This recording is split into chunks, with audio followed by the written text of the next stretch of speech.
وأقدم الشكر الجزيل لكل المواكب وخدام موسى بن جعفر عليه السلام، خدمتهم لزوار شفيعهم وإمامهم الإمام موسى بن جعفر عليه السلام.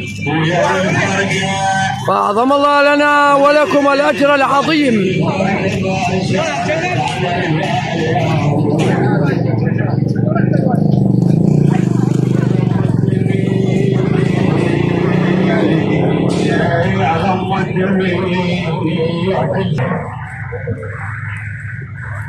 هنا من ناحية الدبوني من محافظة واسط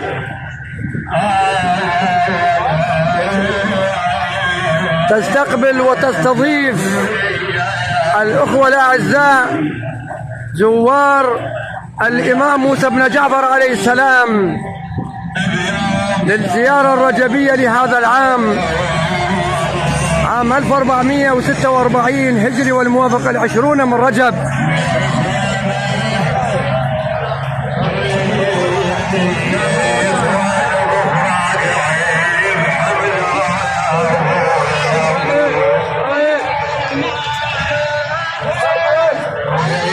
أعظم الله لنا ولكم الأجر العظيم، موفقين.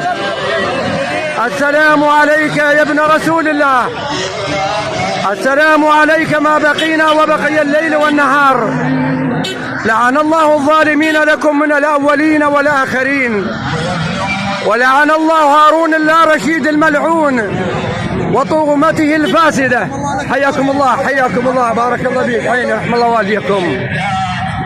هلا ابو كريم، هلا، اهلا وسهلا ومرحبا اهالي وقبائل وعشائر واخيار وساده من اهالي ناحيه الدبوني تستقبل زوار موسى بن جعفر عليه السلام. واعظم الله لنا ولكم الاجر العظيم.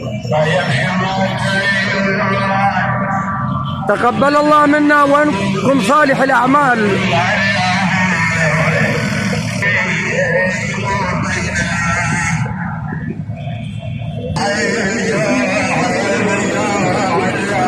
هنا من ناحية الدبوني من محافظة واسط تحيي وترحب بزوار الإمام موسى بن جعفر عليه السلام. حياكم الله، وأعظم الله لنا ولكم الأجر العظيم.